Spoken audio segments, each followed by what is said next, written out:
পবিত্র রমজান মাস মুসলমানদের জন্য আত্মসংযম ও ইবাদতের মাস। দীর্ঘ এক মাস সিয়াম সাধনার মাধ্যমে আত্মতুষ্টি ও মহান আল্লাহর সন্তুষ্টি অর্জনের চেষ্টা করেন ধর্মপ্রাণ মুসল্লিরা। গ্রীষ্মে আমাদের দেশে প্রায় 14 থেকে 15 ঘন্টা রোজা রাখার পর ইফতার করা হয়। স্বাভাবিকভাবেই এ সময় শরীর কিছুটা দুর্বল ও ক্লান্ত হয়ে পড়ে, তাই ইফতার হওয়া উচিত হালকা, সুষম ও পুষ্টিকর। কিন্তু অনেক সময় দেখা যায় পানি পান করার পরপরই আমরা ভাজা পোড়া যেমন আলুর চপ, বেগুনি, পেঁয়াজু কিংবা অতিরিক্ত তৈলযুক্ত খাবার খেয়ে ফেলি। এতে সাময়িক তৃপ্তি মিললেও অতিরিক্ত তেল ও চর্বির কারণে গ্যাস, অম্বল, বদহজম এমনকি ওজন বৃদ্ধির ঝুঁকি তৈরি হয়। এখন প্রশ্ন, স্বাস্থ্যকর ইফতার তাহলে কেমন হতে পারে? ইফতার শুরু করতে পারেন এক গ্লাস পানি ও খেজুর দিয়ে।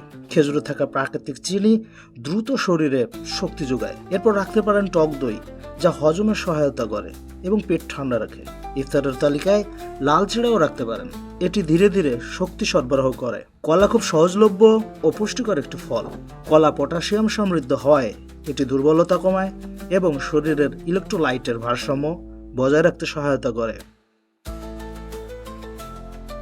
এছাড়া রাখতে পারেন বাদামজাত খাবারও, যেমন কাঠবাদাম, কাজু বাদাম বা আখরোট। কাঠবাদামে আছে ভিটামিন ই ও অ্যান্টিঅক্সিডেন্ট। চীনাবাদাম প্রোটিনের ঘাটতি পূরণে সহায়ক এবং ক্ষুধা নিয়ন্ত্রণে সাহায্য করে। আখরোটে রয়েছে ওমেগা 3 ফ্যাটি অ্যাসিড, যা হৃদযন্ত্র ও মস্তিষ্কের জন্য উপকারী।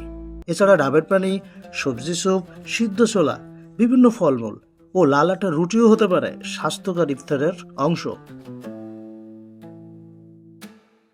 পুরো রমজান মাস সুস্থ থাকতে চাইলে ভাজা পোড়া, অতিরিক্ত তৈলাক্ত খাবার, প্যাকেটজাত স্ন্যাক্স, অতিরিক্ত মিষ্টি ও সফট ড্রিঙ্কস এড়িয়ে চলুন। সচেতন খাদ্যাভ্যাসী রমজানে দেবে শক্তি, সতেজতা আর ইবাদতে একাগ্রতা।